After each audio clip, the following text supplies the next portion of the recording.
What is up, guys? This is going to be a video on all my settings for the new F123 game.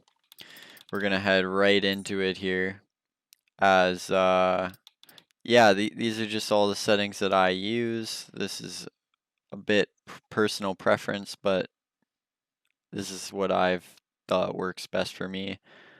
Yeah, hopefully it helps you out. So we're going to head right into it here. We're going to go to camera customization first. So on the last games, I've been running TV pod. This is my TV pod settings that I've set up for this game. -17 field of view, 0 on the lateral, -2 on the horizontal, 10 on your vertical, -20 on your angle, near clip plane. I don't think it would show on this setup, for instance. See, nothing's changing. Oh, right at the end there. So just this bar right at the bottom of the screen there.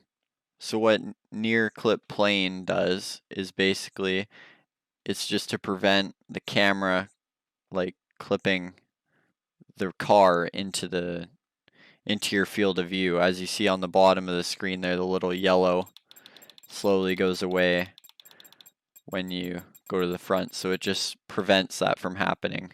So you always just keep that at +20 there, unless you don't like to see, then your camera shake. This is just annoying to me. Like, it just shakes the camera more when you move, and it just doesn't help you. It doesn't help you get faster. It just is a distraction. Same with camera movement. I just keep these on 0 as well. Now for the camera that I'm using on this year's game, I've been liking it more, is TV pod offset. So these are my settings for TV pod offset, and this is what's worked for me, and yeah, I seem to like it. So your speech and stuff like that. I leave the music down a little bit. It's usually pretty loud in the menu and stuff like that. But yeah, I've turned down the master volume a little bit. Obviously depends what your headset, how loud your volume is and stuff like that, but I've turned it down to 6 so I can still hear people I'm in calls with and racing against. Change your onboard mix. I have it on driver, so when you're in the cockpit view, you hear kind of how the car would sound if you were in the cockpit. It's just kind of cool, and it just changes how you hear it. So in broadcast mode, it sounds like you're watching a broadcast and stuff like that. I leave it in driver mode. Your speaker type, just you change it to whatever you're using. So if you're playing on a TV, you're obviously you're gonna change it to your TV speakers and so on. So I have it on headphones as I'm using headphones. Moving on to engineer ducking. This is just how much the audio cuts out when your engineer is talking to you. So I have it on light because I still want to hear the car, because you could do heavy and you won't really hear the car at all, and it'll just be Jeff in your ear talking. So or you turn it off, which you just hear the car and the engineer at the same volume. So I leave it on light. Audio simulation quality. Obviously it just kind of depends on if you can handle that or not. I just leave it in high because I don't think it probably makes much of a difference.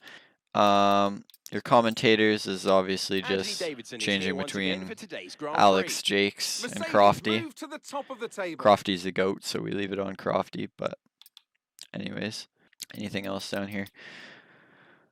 Push to talk, I have that off, but some people have a button for it. Mute by default, this is just, you block out the idiots when you join a open lobby, and you just have everyone talking at once. So I leave mute by default on, so when I join everyone's muted, and then if you want to talk to somebody, you can unmute them. Upshift tone, this will just make a beeping noise when the car is ready to shift. So I don't use that because I know when to shift, but for some people they like it, and it just makes a little beeping noise in your ear when to shift. Anything else down here? Nothing really too important, I don't think. So let's move on to our graphic settings. So gamma adjustments, just how much light is matching. It's just the best match your display, kind of. So you can play around with that. Motion blur, turn this off. This is kind of like your camera shake or your camera movement. This is kind of distracting. It doesn't help you get better. And I'm sure you lose some FPS too having it on. Steering animation, I leave it on. I like to see the wheel in the car unless you're strictly driving in cockpit view. Then I could see you turning that off so it's not distracting. But most people just leave it on. Going into your video mode, resolution, just whatever monitor you have. So I have a 164 hertz monitor, so I have it at the max refresh rate possible. And VSync, you want to have this off. Aspect ratio, if you want to change your aspect ratio, just plays around with your screen, as you can see. This is the best graphics that I have found for what looks the best in the game. I have it on TAA and Fidelity FX sharpening. I found that this one always looks the best. And that'll do it for video mode. So moving into advanced setup, I leave ray tracing quality in high, and I turn off all of them. They're just kind of, they get in the way. They're reflection, shadows, stuff like that, and it just lowers your graphics and your FPS. And then depending on what your PC can handle, I run pretty much ultra high and high. If I was to do a league race or something, I'd probably turn them down just so I have better connection and stuff like that. So if that's what you're planning on doing, then I'd recommend turning your graphics down a bit. I don't think there's anything really that comes on or off that you need to change for the game. Now we move into accessibility options. I leave subtitles off, just personal preference. Voice chat, I just have that turned down in case I do have players in game that aren't muted. They're just a little bit quieter, but obviously that depends on how loud your volume is and stuff like that. I have colorblind mode off, but for some people, if you are colorblind, it offers you options in different colors for your racing line. Moving into our on-screen display. Now, on-screen display, I use kilometers per hour. It just depends where you live, obviously, and Celsius. I always put full track map. You can just see where everyone is. Driver tags, I turn them off. Sometimes they get in the way. It's just the names above the cars in front of you. Sometimes they get in the way and stuff, and if you don't really care which driver it is, especially if you're just racing the AI, then sometimes it's nice to have it off. Virtual rear view mirror. I know some people use it, but it's not really for me. It just kind of takes up extra room on the screen. Permanent session timer. Definitely turn this on. In qualifying, it's helpful to know even before the 5-minute period how much time you have. Now moving into our OSD customization. I've moved around a couple things here. It's a bit of a mess on the screen, but I've just moved the driver name, so it's stuff in the top left corner, a little bit further away from the center of the screen. And then things like the safety car and yellow flag and stuff like that, I've just moved them higher up. Same with the right side of the screen, I've just kind of pushed them out a little bit. I've moved your gears and your RPM and how fast you're going and stuff like that, and your overtake and stuff a little bit higher on the screen so I can still see the top of my wheel in game. Just looks nicer, and it's not so much in the way. Moving on to controls, vibration, force feedback. It just kind of depends on what wheel and setup you have. So in your vibration controls, I'm at 110 on my wheel. I have a CSL DD. Yeah, I don't really need it higher.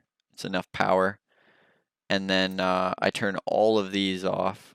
So your on-track effects, rumble strip effects, off-track effects, wheel damper, all to 0. It's just harder to drive the car basically. Maximum wheel rotation for F1 and F2 cars. The default would be 360. I've turned it down to 340, so it turns a little bit more, so you don't have to turn as much. So I'm probably around here when I'm full lock. So it's just personal preference. I think people use down to like 270, but that would just make the car super easy to turn. I just like it a little bit below 360. And then obviously your supercars and stuff, having it on 900 so you can fully turn the wheel 900 degrees, which is always nice. In your calibration settings, this is just so if you had a dead zone on your, or if your pedal was dragging a little bit, you could make sure your dead zone is a little bit higher up so that your pedal's not dragging, because nobody wants to be slightly braking down the straight. Yeah, anything like that, you could make your brake saturation a little bit higher, then it'll take less force from your foot to make the brake pedal hit 100 basically. So it all has to do with your setup. If maybe some things are wearing out, you might want to turn some of that on. Well, I think that's all the settings, so hopefully this video has helped you out in some way if you were looking to better your settings for the new F123 game.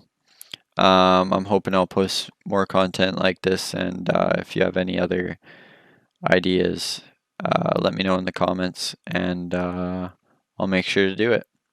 Thanks for watching, and make sure to like and subscribe, and we'll see you in the next one. Peace.